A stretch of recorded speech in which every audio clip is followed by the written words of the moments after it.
है दोस्तों, welcome back. तो आज के इस वीडियो में हम सीखेंगे कि डिप्रिसिएशन कैसे कैलकुलेट करते हैं श्रिंकिंग फंड मेथड की हेल्प से। तो इस वीडियो में हम इससे रिलेटेड एक न्यूमेरिकल प्रॉब्लम सोल्व करेंगे, जिससे कि आपको अच्छे से समझ में आ जाएगा कि श्रिंकिंग फंड मेथड से हम कैसे डिप्रिसिएशन कैलकुलेट करते हैं और उसका न्यूमेरिकल प्रॉब्लम सोल्व करते हैं। इसलिए इस वीडियो को पूरा एंड तक देखना, तभी आपको अच्छे से समझ में आएगा। तो अभी हम इस वीडियो को कंटिन्यू करते हैं और सबसे पहले इससे रिलेटेड एक क्वेश्चन पढ़ लेते हैं। A building having plinth area 750 meter square and rate of construction is 1200 rupees per meter square. The life of building is 80 years and scrap value after useful life is 10% of cost of building. But if the age of building is 30 years, then work out the depreciated cost of building by sinking fund method at 8% compound interest. तो हमें एक building के लिए depreciation amount calculate करना है 30 years के बाद, वो भी कौन सी मेथड की हेल्प से? सिंकिंग फंड मेथड की हेल्प से। और उसके लिए जो रेट ऑफ इंटरेस्ट गिवन है वो कितना है? 8%। और साथ ही इस क्वेश्चन में हमें ये भी बताया जिस बिल्डिंग के लिए हमें डिप्रिसिएशन अमाउंट कैलकुलेट करना है उसका जो प्लिंथ एरिया है वो कितना है? 750 मीटर स्क्वायर। और वहाँ पे जो रेट ऑफ कंस्ट्रक्शन है यानी जो प्लिंथ एरिया रेट है वो कितना है? 1200 रुपीज पर मीटर स्क्वायर। और जो बिल्डिंग का लाइफ स्पान है यानी जो उसका यूजफुल लाइफ आएगा, यूटिलाइजेशन पीरियड आएगा, वो कितना है? 80 ईयर्स है। और जो स्क्रैप वैल्यू आएगी उस यूजफुल लाइफ की बात कितनी आएगी? 10% ऑफ कॉस्ट ऑफ बिल्डिंग। तो यहाँ पे हमें कॉस्ट ऑफ बिल्डिंग नहीं गिवन है, तो हम क्या करेंगे? सबसे पहले कॉस्ट ऑफ बिल्डिंग कैलकुलेट करेंगे। तो अभी हम इस प्रॉब्लम को सोल्व करते हैं। प्रॉब्लम को सोल्व करने के लिए सबसे फर्स्ट स्टेप में हम क्या करते हैं? गिवन डेटा को लिखते हैं। तो इस क्वेश्चन में हमें जो जो डेटा गिवन है उसे हम एक साथ लिख लेंगे, जिससे कि जब हम जैसे आगे इस प्रॉब्लम को सोल्व करेंगे और जो डाटा हमें रिक्वायर्ड होगा वो हमें इजीली मिल जाएगा। तो सबसे पहले क्वेश्चन के अकॉर्डिंग हमारे पास कौन कौन सा डेटा है उसे हम लिख लेते हैं। तो इस क्वेश्चन के अकॉर्डिंग हमारे पास कौन कौन सा डेटा है? Plinth area of building, building का प्लिंथ एरिया कितना है? 750 metre square. Plinth area rate कितना है? 1200 rupees per metre square. Life of building जिसे हम किससे डिनोट करेंगे? स्मॉल एन से, वो कितनी है? 80 ईयर्स यानी उसका यूटिलाइजेशन पीरियड। स्क्रैप वैल्यू कितनी गिवन है? 10% of cost of building. Age of building कितनी है? 30 ईयर्स यानी 30 ईयर्स के बाद हमें उसका डिप्रिसिएशन निकालना है। और कंपाउंड इंटरेस्ट यानी रेट ऑफ इंटरेस्ट कितना है? 8%। तो सबसे पहले हम क्या निकालेंगे? Construction cost of building. इस बिल्डिंग को बनाने के लिए हमें कितना अमाउंट रिक्वायर्ड होगा वो हम निकालेंगे, क्योंकि हमें प्लिंथ एरिया पता है और प्लिंथ एरिया रेट हमें पता है। तो उस बिल्डिंग का कंस्ट्रक्शन कॉस्ट हमें इजीली मिल जाएगा उन दोनों का आपस में मल्टीप्लाई करके। तो प्लिंथ एरिया कितना है? 750 metre square and plinth area rate कितना है? 1200 रुपीज पर मीटर स्क्वायर। इन दोनों का हमने आपस में मल्टीप्लाई किया तो हमें मिल गया कंस्ट्रक्शन कॉस्ट ऑफ बिल्डिंग। तो जो कंस्ट्रक्शन कॉस्ट आया बिल्डिंग का वो कितना है? 9 लाख रुपीज। देन इसके बाद हम क्या करेंगे? स्क्रैप वैल्यू कैलकुलेट करेंगे। तो जो स्क्रैप वैल्यू है कितनी है? 10% ऑफ ओरिजिनल कॉस्ट। तो ओरिजिनल कॉस्ट कितना है? 9 लाख रुपीज। जो बिल्डिंग का है उसका 10% अमाउंट कितना आएगा? 90,000 रुपीज। तो यहाँ पे हमारे पास आ गया original cost of building and scrap value of building. तो स्क्रैप वैल्यू कितनी है? 90,000 रुपीज। एंड जो ओरिजिनल कॉस्ट ऑफ बिल्डिंग आया कंस्ट्रक्शन कॉस्ट वो कितना है? 9 लाख रुपीज। अब इसके बाद हम क्या करते हैं? डिप्रिसिएशन अमाउंट कैलकुलेट करेंगे सिंकिंग फंड मेथड की हेल्प से। लेकिन हमें उसके लिए भी कुछ डाटा रिक्वायर्ड होगा, उसे भी हम सबसे पहले कैलकुलेट करेंगे। तो अब यहाँ पे हम अप्लाई करते हैं सिंकिंग फंड मेथड और उसके लिए हमें क्या क्या चीजें रिक्वायर्ड होगी उन्हें हम कैलकुलेट करना स्टार्ट करते हैं। तो सबसे पहले हम कैलकुलेट करेंगे sinking fund coefficient for 80 years के लिए, यानी 80 ईयर्स तक हमारा जो सिंकिंग फंड कोएफिशिएंट आएगा वो क्या आएगा हमें कैलकुलेट करना है। तो सिंकिंग फंड कोएफिशिएंट कैलकुलेट करने का फार्मूला क्या होता है? IC is equals to I divided by bracket में 1 plus I bracket close whole की पावर n माइनस 1।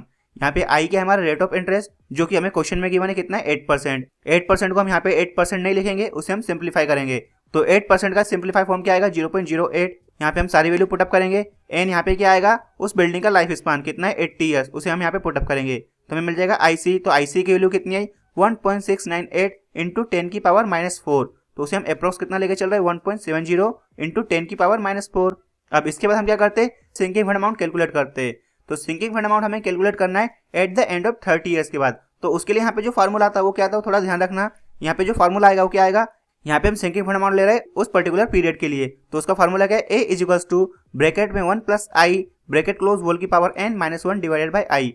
यानी जो हमारा सिंकिंग फंड कोएफिशिएंट वाला फार्मूला है उसका रेसिप्रोकल फार्मूला यहाँ पे लेके चलते हैं हम सिंकिंग फंड अमाउंट के लिए, जितना पीरियड गिवन होगा उस पीरियड के लिए।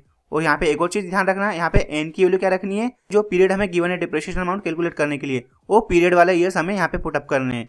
और इसके अलावा जो रेट ऑफ इंटरेस्ट आएगा वो दोनों में सेम आएगा। तो यहाँ पे हमने सारी वैल्यू पुटअप की तो हमें मिल जाएगा A की वैल्यू। तो A की वैल्यू कितनी आई? 113.28। ये आ गई हमारे पास A की वैल्यू।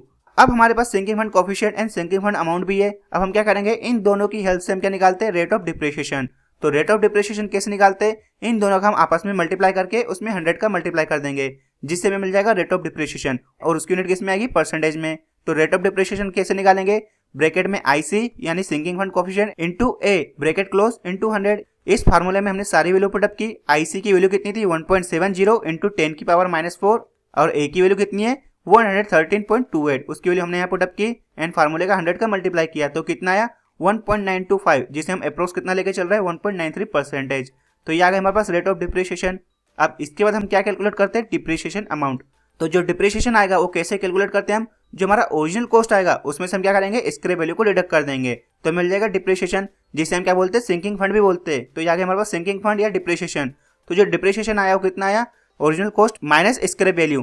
तो ओरिजिनल कॉस्ट कितना था 9 lakh rupees and scrap value कितनी है 90,000 रुपीज, उसे हमने माइनस किया तो हमारे पास आ गया डिप्रिसिएशन या जिसे हम सिंकिंग फंड भी बोलते हैं, वो भी हमारे पास आ गया। वो कितना आया 8,10,000 रुपीज। अब जो 8,10,000 रुपीज आया उसमें हम किसका मल्टीप्लाई करेंगे, रेट ऑफ डिप्रिसिएशन का, जिससे हमें मिल जाएगा टोटल डिप्रिसिएशन अमाउंट। तो टोटल डिप्रिसिएशन अमाउंट कैसे कैलकुलेट करते हैं, रेट ऑफ डिप्रिसिएशन कितना है 1.93% इंटू डिप्रिसिएशन अमाउंट कितना 8,10,000 रुपीज, जिसे हम सिंकिंग फंड अमाउंट भी बोल सकते हैं। तो इन दोनों का हमने जैसे ही आपस में मल्टीप्लाई किया तो हमें मिल जाएगा टोटल डिप्रिसिएशन अमाउंट कितनी ईयर्स बाद, 30 ईयर्स के बाद। तो उसे हम सॉल्व करते हैं और इस फार्मूले हम सारी वैल्यू पुटअप करते हैं। जैसे हमने सारी वैल्यू यहाँ पुटअप की और उसे सिंप्लीफाई किया तो कुछ इस टाइप से शो होगा, और इनका आपस में मल्टीप्लाई करने पे जो टोटल डिप्रिसिएशन अमाउंट आएगा वो कितना आएगा 15,633 रुपीज। तो ये आ गया डिप्रिसिएशन अमाउंट। अब हम इस अमाउंट का क्या करेंगे, जो हमारा ओरिजिनल कॉस्ट रहेगा बिल्डिंग का उसमें से हम इस अमाउंट को डिडक्ट कर देंगे, जिससे हमें क्या मिल जाएगा, उस बिल्डिंग की 30 ईयर्स के बाद कितनी वैल्यू रहेगी वो हमें पता चल जाएगी। तो उसे हम सॉल्व करते हैं। ओरिजिनल कॉस्ट कितना था बिल्डिंग का 9 लाख रुपीज, डिप्रिसिएशन अमाउंट हमारे पास कितना आया 15,633 रुपीज। इस अमाउंट को हमने किस में से डिडक्ट किया, ओरिजिनल कॉस्ट में से। तो हमारे पास कितना आया depreciation cost of building 30 years के बाद 8,84,367 रुपीज। ये आ गया हमारे पास बिल्डिंग का कॉस्ट 30 ईयर्स के बाद, यानी 30 ईयर्स के बाद बिल्डिंग का जो कॉस्ट रहेगा वो इतना बचेगा। उसके पहले कितना था 9 लाख रुपीज। तो जो टोटल कॉस्ट आया बिल्डिंग का आफ्टर 30 ईयर के पीरियड के बाद वो कितना आया 8,84,367 रुपीज। तो इस टाइप से हम सिंकिंग फंड मेथड का यूज करते हैं डिप्रिसिएशन कैलकुलेट करने के लिए। तो ये आपको समझ में आया सिंकिंग फंड मेथड की हेल्प से हम कैसे डिप्रिसिएशन कैलकुलेट करते हैं। तो आज के इस वीडियो में बस इतना ही। हमने सारी मेथड समझ ली है डिप्रिसिएशन कैलकुलेट करने की। तो आप मुझे कमेंट करके जरूर बताना कि आपको कौन सी मेथड ज़्यादा अच्छी लगी। तो आई होप आपको वीडियो समझ में आया। तो वीडियो अगर आपको समझ में आया और वीडियो आपके लिए हेल्पफुल है तो वीडियो को लाइक करना। साथ ही आप मुझे कमेंट करके जरूर बताना कि आपको सिंकिंग फंड मेथड कैसे लगी, और इस मेथड से रिलेटेड अगर आपका कोई डाउट हो तो उसे भी आप कमेंट करके पूछ सकते हो। साथ ही इस वीडियो को अपने दोस्तों के साथ जरूर शेयर करना, जिससे उन तक भी इन्फॉर्मेशन पहुंच सके। और इसके अलावा अगर आप मेरे चैनल पर नए तो चैनल को भी जरूर सब्सक्राइब करना और साथ में बेल का आइकन प्रेस कर देना, जिससे कि आपको आने वाली वीडियोस की नोटिफिकेशन मिल सके। तो मिलते हैं नेक्स्ट वीडियो में, जब तक अपना ध्यान रखना। Thank you so much.